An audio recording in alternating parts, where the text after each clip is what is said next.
Hello नमस्कार दोस्तों, कैसे आप लोग। जी हाँ, उम्मीद करता हूँ ठीक होंगे। आज मैं बात करने वाला हूँ पावर स्टार पवन सिंह के बारे में। जी हाँ, पावर स्टार पवन सिंह का एक ऑफिशियल टीजर रिलीज कर दिया गया है। जी हाँ, तो आप इसके बारे में जानकारी चाहते हैं तो मेरे वीडियो में लास्ट तक बने रहें। इससे पहले आप मेरे चैनल पर नए हैं तो चैनल को सब्सक्राइब कर दें, वीडियो को लाइक कर दें।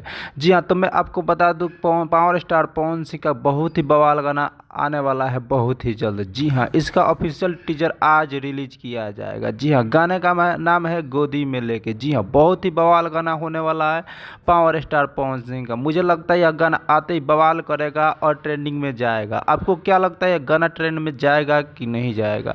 आप अपना राय नीचे कमेंट बॉक्स में जरूर दें। जी हाँ, बहुत ही बवाल गाना आ रहा है पवन सिंह एंड शिल्पी राज का। जी हाँ, जैसे कि आप लोग जानते हैं पावर स्टार पवन सिंह का गाना आते ही बवाल करता है आप लोगों के दुलार और प्यार से।